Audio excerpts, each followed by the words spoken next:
Hello student, हम लोग अपने chapter dual nature of radiation and matter को लगातार डिस्कस कर रहे हैं। अभी तक हम लोगों ने 3 लेक्चर अटेंड कर लिए हैं। अब हम चौथे लेक्चर को अटेंड करने आज जा रहे हैं और चौथे लेक्चर में हमने अभी तक का जो पढ़ा था उसे समराइज करते हुए हम कुछ फोटो इलेक्ट्रिक इफेक्ट के कुछ इंपॉर्टेंट पॉइंट्स की यहाँ पर बात कर लेंगे। अच्छा, सबसे पहला पॉइंट जो मैंने आपसे कहा था वो पॉइंट ये था कि जब भी किसी भी मेटल की सरफेस पर एक पर्टिकुलर मिनिमम फ्रीक्वेंसी या उससे ग्रेटर फ्रीक्वेंसी की लाइट इंसिडेंट होती है तो मेटल की सरफेस से इलेक्ट्रॉन का इमिशन हो जाता है। और जो पर्टिकुलर मिनिमम फ्रीक्वेंसी थी उसको हमने थ्रेशोल्ड फ्रीक्वेंसी नाम दिया था। तो हम कहते हैं जब भी किसी मेटल की सरफेस पर थ्रेशोल्ड फ्रीक्वेंसी या उससे ग्रेटर फ्रीक्वेंसी की लाइट इंसिडेंट होती है तो मेटल की सरफेस से इलेक्ट्रॉन का इमिशन हो जाता है। सबसे पहला पॉइंट ये हमने देखा था। दूसरा पॉइंट हमने कहा था कि अगर आप कांस्टेंट फ्रीक्वेंसी पर आप क्या करते हैं, अगर intensity of incident light increase करते हैं तो फोटो इलेक्ट्रिक करंट भी इंक्रीज होता है। हम कहेंगे बेटा at constant frequency and at constant anode potential photo electric current is directly proportional to intensity of incident light. यानी photo electric current intensity of incident light पर डिपेंड करता है। हम कहते हैं अगर इंटेंसिटी ऑफ इंसिडेंट लाइट को हम कांस्टेंट करके फ्रीक्वेंसी ऑफ इंसिडेंट लाइट को इंक्रीज करते हैं तो फोटो इलेक्ट्रिक करंट में कोई भी चेंज नहीं आता। यानी photo electric current does not depend on frequency of incident light. कुछ थ्योरेटिकल क्वेश्चन चलेंगे, अच्छी तरह सुनना भैया। Photo electric current does not depend on frequency of incident light. फिर हम कहते हैं कि जो स्टॉपिंग पोटेंशियल है वो फ्रीक्वेंसी ऑफ इंसिडेंट लाइट पर डिपेंड करता है। जैसे जैसे आप फ्रीक्वेंसी को इंक्रीज करते जाते हैं वैसे वैसे स्टॉपिंग पोटेंशियल भी इंक्रीज होता जाता है। तो एक पॉइंट हमने देखा कि किसी मेटल की सरफेस पर थ्रेशोल्ड फ्रीक्वेंसी या उससे ग्रेटर फ्रीक्वेंसी की लाइट इंसिडेंट होती है तो मेटल की सरफेस से इलेक्ट्रॉन का इमिशन हो जाता है। दूसरा आपने देखा कि जो फोटो इलेक्ट्रिक करंट है वो इंटेंसिटी ऑफ इंसिडेंट लाइट पे डिपेंड करता है और उसके डायरेक्टली प्रोपोर्शनल होता है। फिर हमने कहा जो फोटो इलेक्ट्रिक करंट है वो फ्रीक्वेंसी ऑफ इंसिडेंट लाइट पर डिपेंड नहीं करता। तो उसके बाद हमने कहा जो स्टॉपिंग पोटेंशियल है वो फ्रीक्वेंसी ऑफ इंसिडेंट लाइट पर डिपेंड करता है। और बहुत इंपॉर्टेंट पॉइंट मैं आपसे कहूँगा, there is no time lag between incidence of photon and emission of electron from the metal surface. There is no time lag between incidence of photon and emission of electron from the metal surface. यानी metal की surface पर photon के incidence और उसकी surface से electron के emission के बीच में कोई भी टाइम लैग नहीं होता। केवल अप्रोक्सीमेटली 10⁻⁹ सेकेंड में ही यहाँ से इलेक्ट्रॉन का इमिशन हो जाता है। There is no time lag between incidence of photon and emission of electron from the metal surface. Approximately कितना होता है, केवल 10⁻⁹ सेकेंड का होता है। और यही ये बताता है कि फोटो इलेक्ट्रिक इफेक्ट एक पार्टिकल फिनोमिना है, वेव फिनोमिना नहीं है। यानी फोटो इलेक्ट्रिक इफेक्ट को मैं केवल तभी एक्सप्लेन कर सकता हूं जबकि लाइट का मैं कैसा नेचर मानूंगा, पार्टिकल नेचर मानूंगा। अगर मैं लाइट का वेव नेचर कंसीडर करके चलूं तो फोटो इलेक्ट्रिक इफेक्ट को एक्सप्लेन करना पॉसिबल नहीं है। ओके भैया, अब ये हमारे हो गए, इनको आप चाहें तो laws of photoelectric effect भी कह सकते हैं। और बेसिकली क्या है, हमने जो कुछ भी पढ़ा था उसको समराइज करके हमने उन लोगों ने लिख दिया है। अब जो अगला टॉपिक हम पढ़ेंगे और समझेंगे अच्छी तरह से देखें, हम कहेंगे failure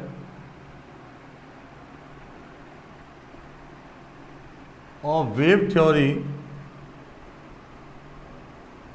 of light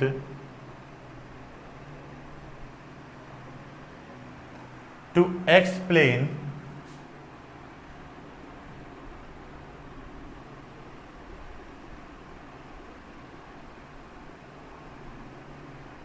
photo electric effect. यानी हम कह रहे हैं कि फोटो इलेक्ट्रिक इफेक्ट एक पार्टिकल फिनोमिना है। तो यानी अगर मैं वेव थ्योरी ऑफ लाइट से इसको एक्सप्लेन करना चाहूँ तो इसका एक्सप्लेनेशन मेरे लिए पॉसिबल नहीं होगा। तो उसके क्या फेलियर रहे, wave theory of light photo electric effect को एक्सप्लेन क्यों नहीं कर पाती है, सुनिए। सबसे पहली बात हम कहते हैं कि भाई वेव थ्योरी ऑफ लाइट ये कहती है दैट एनर्जी ऑफ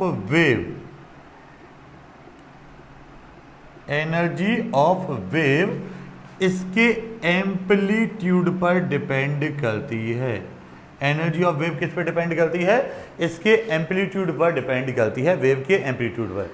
और हमने पढ़ा है that intensity of wave is directly proportional to square of the amplitude of the wave, यानी जो वेव की इंटेंसिटी है वो उसके एम्पलीट्यूड के स्क्वायर के डायरेक्टली प्रोपोर्शनल होती है। यानी अगर मैं आपसे कहूं कि भाई किसी भी वेव का एम्पलीट्यूड अगर इंक्रीज होगा तो उसकी इंटेंसिटी भी क्या होगी? इंक्रीज होगी। या उल्टा आप कह सकते हैं अगर वेव की इंटेंसिटी को मैं इंक्रीज करता जाऊं तो उसका एम्पलीट्यूड भी इंक्रीज होना चाहिए, और जब एम्पलीट्यूड इंक्रीज होना चाहिए तो एनर्जी ऑफ वेव भी क्या होना चाहिए? इंक्रीज होना चाहिए। तो अगर मैं कहूं कि लाइट का वेव नेचर होता है तो मैं कहूँगा कि अगर उसका इंटेंसिटी इंक्रीज होगी तो उसका एम्पलीट्यूड भी इंक्रीज होगा, और एम्पलीट्यूड इंक्रीज होगा तो एनर्जी ऑफ इंसिडेंट लाइट भी क्या होनी चाहिए? इंक्रीज होनी चाहिए। इसका मतलब मैं अगर ग्रेटर इंटेंसिटी की लाइट को इंसिडेंट कराऊंगा तो इसका मतलब उसकी एनर्जी भी क्या होनी चाहिए? ज़्यादा होनी चाहिए। और जब लाइट की इंसिडेंट लाइट की एनर्जी ज़्यादा होगी तो जो इमिटेड इलेक्ट्रॉन होगा उसकी एनर्जी भी क्या होगी? ज़्यादा होगी। इसका मतलब जितनी ज़्यादा इंटेंसिटी की लाइट इंसिडेंट होगी उतनी ही ज़्यादा एनर्जी की लाइट इंसिडेंट होगी। इसका मतलब ये हो गया भाई इंटेंसिटी जितनी ज़्यादा होगी एनर्जी भी उतनी ज़्यादा होगी, और जब एनर्जी ऑफ इंसिडेंस लाइट ज़्यादा होगी तो उस कंडीशन में भैया एनर्जी ऑफ इमिटेड इलेक्ट्रॉन्स भी क्या होनी चाहिए? ज़्यादा होनी चाहिए।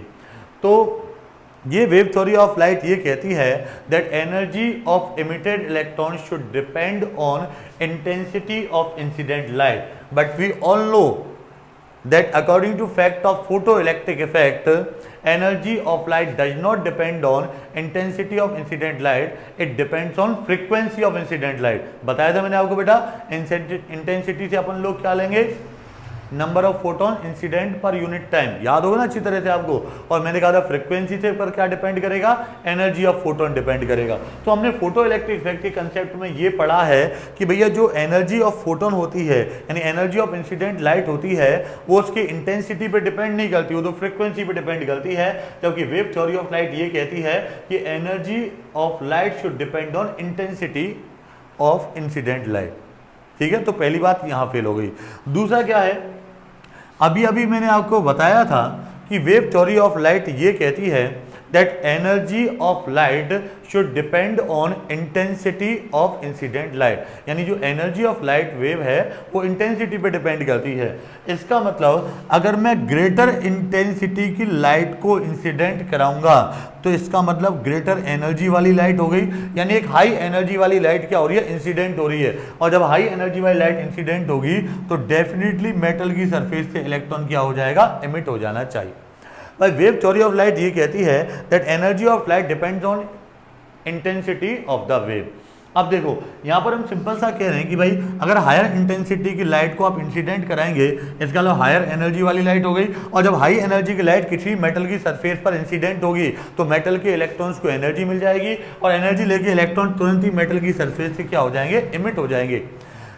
यानी according to wave theory of light इस इलेक्ट्रॉन के इमिशन में इसकी फ्रीक्वेंसी का कोई भी रोल नहीं होना चाहिए, यानी इलेक्ट्रॉन के इमिशन में लाइट की फ्रीक्वेंसी का कोई भी रोल नहीं होना चाहिए। लाइट की फ्रीक्वेंसी कोई भी पार्ट प्ले नहीं करेगी। लेकिन हम सब लोग जानते हैं कि जब तक की फ्रीक्वेंसी थ्रेशोल्ड फ्रीक्वेंसी के इक्वल नहीं हो जाती तब तक यहाँ से इलेक्ट्रॉन का इमिशन किसी भी कंडीशन में पॉसिबल नहीं।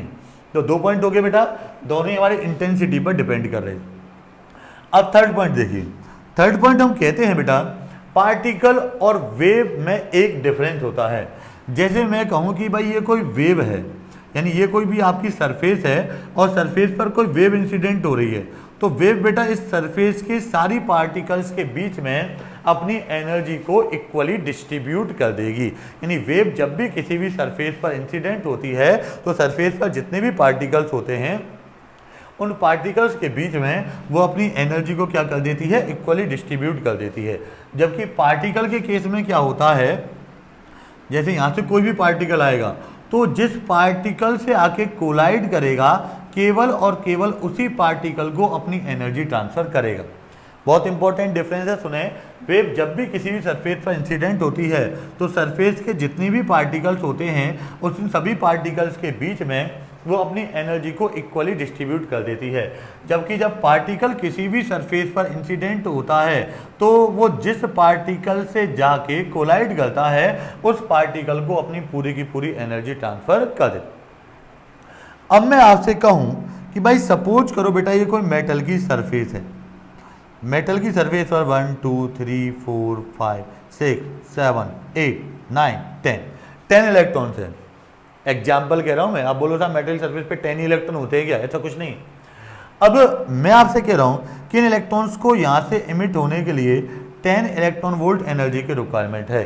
अगर इन इलेक्ट्रॉन्स को 10 इलेक्ट्रॉन वोल्ट एनर्जी मिल गई तो इलेक्ट्रॉन क्या हो जाएंगे? मेटल की सरफेस से बाहर चले। अब मैं आपसे कहूं कि इस पर कोई वेव इंसिडेंट हो रही है और जो वेव इंसिडेंट हो रही है उसकी एनर्जी 10 इलेक्ट्रॉन वोल्ट है।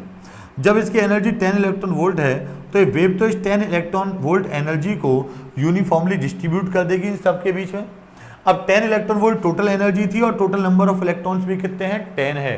तो यानी ये जो 10 इलेक्ट्रॉन्स हैं उनके बीच में इस वेव की एनर्जी इक्वली डिस्ट्रीब्यूट हो जाएगी। तो हर इलेक्ट्रॉन को कितनी एनर्जी मिलेगी भैया? 1 इलेक्ट्रॉन वोल्ट। जबकि इनको बाहर निकलने के लिए कितनी एनर्जी चाहिए? 10 इलेक्ट्रॉन वोल्ट एनर्जी चाहिए। अब 1 इलेक्ट्रॉन वोल्ट से तो ये इलेक्ट्रॉन बाहर नहीं निकल सकते ना, तो क्या होगा? फिर एक और वेव आएगी, एक और बढ़ जाएगी, 2 हो जाएगी, फिर एक और वेव आएगी, 3 हो जाएगी, एक और वेव आएगी, 4 हो जाएगी। धीरे धीरे धीरे धीरे धीरे धीरे इलेक्ट्रॉन्स की एनर्जी बढ़ेगी और जब इनकी एनर्जी 10 इलेक्ट्रॉन वोल्ट हो जाएगी तो इलेक्ट्रॉन्स यहाँ से क्या कर जाएंगे? एमिट कर जाएंगे। इसका मतलब according to wave theory of light there is some time lag between incidence of light and emission of electrons from the metal surface। तो वेव थ्योरी ऑफ लाइट ये कहती है कि मेटल की सरफेस पर लाइट के इंसिडेंस और metal की सरफेस से इलेक्ट्रॉन के इमिशन के बीच में कोई ना कोई टाइम लैग जरूर होना चाहिए। लेकिन आप लोगों ने पढ़ा है भाई फोटो इलेक्ट्रिक इफेक्ट का, हमने जो अभी फिनोमेना देखा था तो मैंने आपसे कहा था कि मेटल की सरफेस पर लाइट के इंसिडेंस और मेटल की सरफेस से इलेक्ट्रॉन के इमिशन के बीच में कोई भी टाइम लैग नहीं होता। There is no time lag between incidence of photon and emission of electron from the metal surface. अच्छा, तो अगर मैं आपसे कहूँ ऐसा क्यों है, क्योंकि सपोज करो अगर 10 इलेक्ट्रॉन वोल्ट एनर्जी वाला कोई पार्टिकल यहाँ पर आता, अभी तो हमने वेव की बात की थी, अब मैं बात कर रहा हूँ पार्टिकल की। सपोज कि यहाँ पर कोई पार्टिकल इंसिडेंट होता है और पार्टिकल की एनर्जी कितनी है? 10 इलेक्ट्रॉन वोल्ट। तो और 10 इलेक्ट्रॉन वोल्ट एनर्जी वाला पार्टिकल आके सपोज करो इस इलेक्ट्रॉन से स्ट्राइक कर जाता है, कोलाइड कर जाता है, तो क्या करेगा? ये इस इलेक्ट्रॉन को अपनी पूरी की पूरी एनर्जी ट्रांसफर कर देगा। तो अब इलेक्ट्रॉन पे इंस्टेंट वे से 10 इलेक्ट्रॉन वोल्ट एनर्जी आ जाएगी और जैसी एनर्जी आएगी तुरंत ही यहाँ से क्या हो जाएगा? इमिट हो जाएगा और बाहर चला जाएगा। यानी इलेक्ट्रॉन के फोटोन के इमिशन और सॉरी बेटा फोटोन के इंसिडेंस और इलेक्ट्रॉन के इमिशन के बीच में यहाँ पर कोई भी टाइम लैग नहीं होगा। तो वेव थ्योरी ऑफ लाइट क्या कह रही है कि यहाँ पर वेव के इंसिडेंस और इलेक्ट्रॉन के इमिशन के बीच टाइम लैग होना चाहिए। लेकिन हमने फोटो इलेक्ट्रिक इफेक्ट का जब एक्सपेरिमेंटल स्टडी की थी तो हमने देखा था कि यहाँ पर लाइट के इंसिडेंस और इलेक्ट्रॉन के इमिशन के बीच में कोई भी टाइम गैप नहीं होता।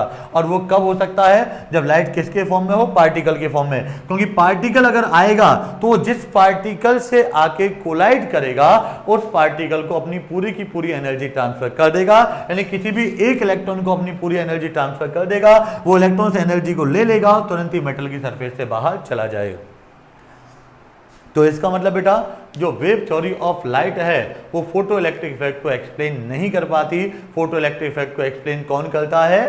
पार्टिकल नेचर ऑफ लाइट करता है। तो हमने दोबारा एक बार हल्का सा रिपीट कर देता हूं। वेव थ्योरी ये कहती है कि energy of wave intensity of wave पर डिपेंड करती है।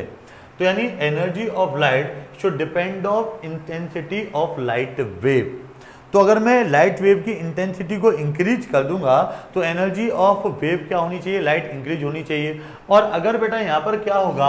हायर इंटेंसिटी यानी हायर एनर्जी की लाइट इंसिडेंस होगी तो जो इलेक्ट्रॉन्स इमिट होंगे उनकी एनर्जी भी हाई होनी चाहिए। लेकिन हम जानते हैं जो इलेक्ट्रॉन की एनर्जी है वो इनसे इंटेंसिटी ऑफ लाइट पर डिपेंड नहीं करती। दूसरी बात, हम कहते हैं कि अगर किसी मेटल की सरफेस पर हाई इंटेंसिटी वाली लाइट इंसिडेंट हो रही है, इसका मतलब हाई एनर्जी वाली लाइट इंसिडेंट हो रही है। और जब हाई एनर्जी वाली लाइट आएगी तो क्या होगा भैया, इलेक्ट्रॉन एनर्जी लेंगे और तुरंत बाहर चले जाएंगे।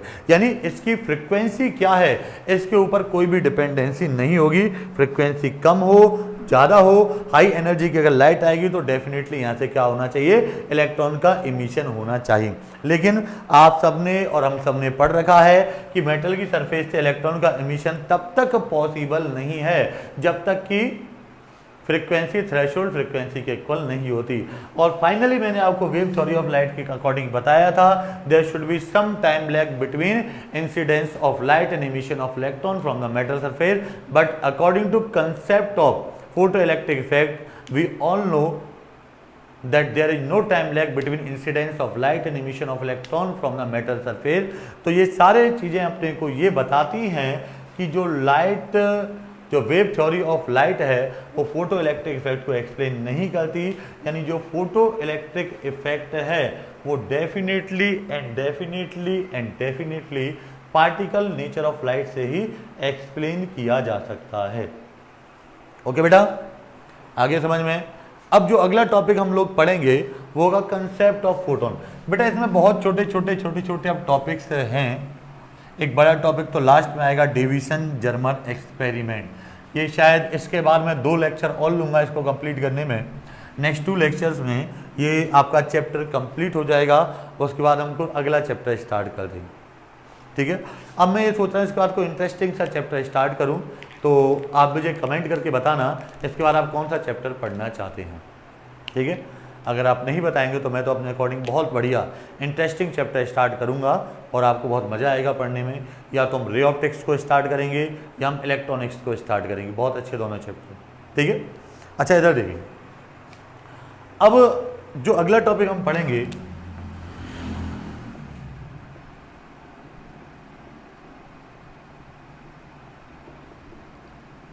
वो है कंसेप्ट ऑफ फोटोन। अब बेटा अपने को यहाँ किसके बारे में पढ़ना है, कंसेप्ट ऑफ फोटोन के बारे में पढ़ना है। तो बेटा आप सब ने मैक्स प्लैंक की क्वांटम थ्योरी पढ़ी होगी, उसमें आपने पढ़ा होगा कि मैक्स प्लैंक ने ये कहा था कि जो एनर्जी होती है, जैसे हम लाइट की बात कर लेते हैं, उसका जो ट्रांसमिशन होता है वो एक कंटिन्यूअस प्रोसेस नहीं होता, एक डिस्क्रीट प्रोसेस होता है।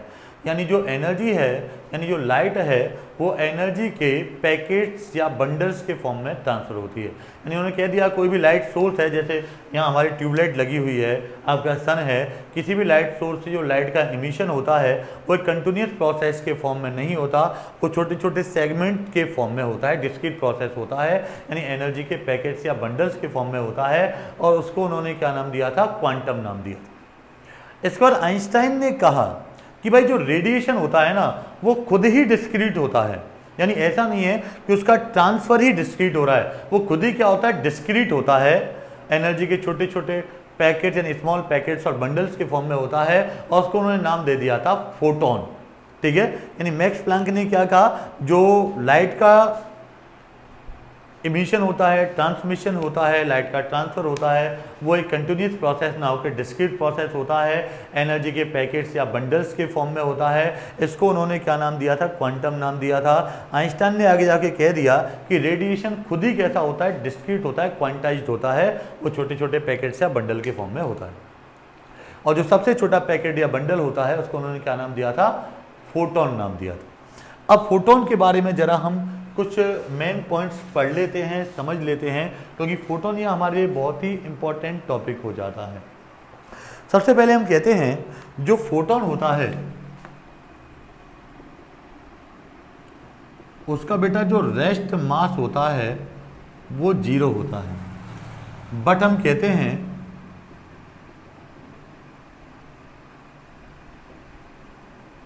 Energy remains with it. यानी जो फोटोन होता है उसका रेस्ट मास 0 होता है। भाई फोटोन क्या है, एनर्जी तो है केवल, कोई मास पार्टिकल तो है नहीं है, तो हम क्या कहते हैं इसका रेस्ट मास कितना होता है, 0 होता है। लेकिन इसके साथ हमेशा क्या होती है, एनर्जी एसोसिएट होती है, और एनर्जी एसोसिएट होती है तो अपन दूसरे पॉइंट पर आते हैं। आप जब हम इलेक्ट्रोस्टैटिक्स पढ़ते हैं तो उसमें हम पढ़ते हैं that charge is always associated with mass.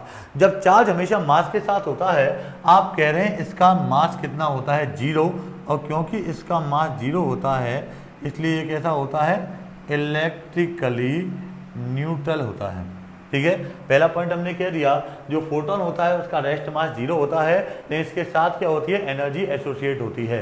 दूसरा हमने कह दिया जो फोटोन होता है बेटा वो हमेशा क्या होता है इलेक्ट्रिकली न्यूट्रल होता है। तीसरा देखिए, इसी पॉइंट में हम कह सकते हैं क्योंकि इलेक्ट्रिकली न्यूट्रल है तो इस पर इलेक्ट्रिक फील्ड और मैग्नेटिक फील्ड का कोई इफेक्ट नहीं होता। यानी आप इसको इलेक्ट्रिक फील्ड से अगर क्रॉस कराएंगे तो ये डेविएट नहीं होगा, इसको मैग्नेटिक फील्ड से क्रॉस कराएंगे तो ये डेविएट नहीं होता, क्योंकि ये दोनों ही फील्ड फोर्स उस कंडीशन में लगा पाते हैं जबकि पार्टिकल के पास कोई चार्ज होता है।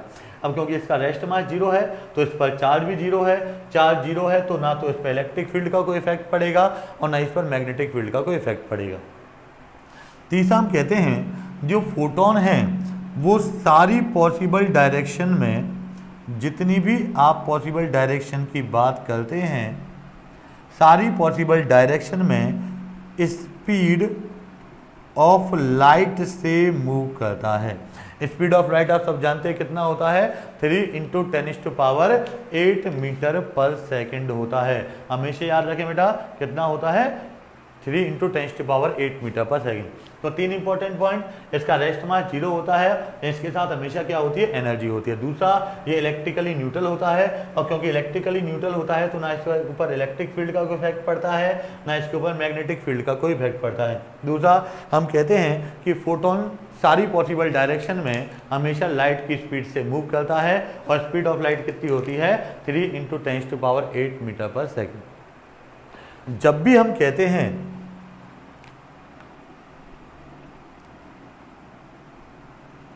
जब भी फोटोन पार्टिकल कॉलिजन होगा, यानी जब भी फोटोन किसी पार्टिकल से कोलाइड करेगा, सरफेस पर इंसिडेंट होकर किसी पार्टिकल से कोलाइड करेगा, तो उस कंडीशन में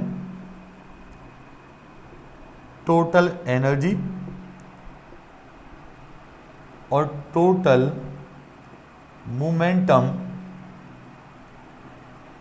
कंजर्व रहेंगे। ठीक है, याद रखो जब भी फोटोन किसी पार्टिकल से स्ट्राइक रहेगा तो टोटल एनर्जी और टोटल मोमेंटम कंजर्व रहेंगे, लेकिन नंबर ऑफ फोटोन कंजर्व रहे जरूरी नहीं है। हो सकता है फोटोन की एनर्जी को सरफेस एब्जॉर्ब कर ले, और जैसे फोटोन की एनर्जी को सरफेस एब्जॉर्ब करेगा यानी वो पार्टिकल एब्जॉर्ब करेगा तो उस कंडीशन में फोटोन क्या हो जाएगा खत्म हो जाएगा। या दूसरा हो सकता है कि यहाँ पर कोई नया फोटोन भी बन सकता है, तो यानी हो सकता है ये जो फोटोन है वो एब्जॉर्ब हो जाए, इसकी एनर्जी एब्जॉर्ब हो जाए, और हो सकता है कोई नया फोटोन भी क्रिएट हो जाए। तो दोबारा देख लें बेटा, सबसे पहले हम कहते हैं इसका जो रेस्ट मास कितना होता है 0 होता है, लेकिन इसके साथ तो क्या होती है एनर्जी एसोसिएट रहती है। दूसरा हम कहते हैं क्योंकि इसका रेस्ट मास 0 है तो इलेक्ट्रिकली न्यूट्रल होता है, और क्योंकि ये इलेक्ट्रिकली न्यूट्रल होता है तो ना ही ये इलेक्ट्रिक फील्ड में डेविएट होता है और ना ही ये मैग्नेटिक फील्ड में डेविएट होता है। तीसरा हम कहते हैं कि जो फोटोन है वो सारी पॉसिबल डायरेक्शन में लाइट की स्पीड से मूव करता है, और स्पीड ऑफ लाइट आप सभी लोग जानते हैं 3 × 10⁸ मीटर पर सेकेंड होता है। अगला हम कहते हैं फोटोन और पार्टिकल के बीच में कॉलिजन होता है तो उस कंडीशन में टोटल एनर्जी कंजर्व रहती है, टोटल मोमेंटम भी कंजर्व रहता है, लेकिन नंबर ऑफ फोटोन भी कंजर्व रहे ये कोई एसेंशियल नहीं है। फोटोन एब्जॉर्ब होके खत्म भी हो सकता है और नया फोटोन क्रिएट भी हो सकता है।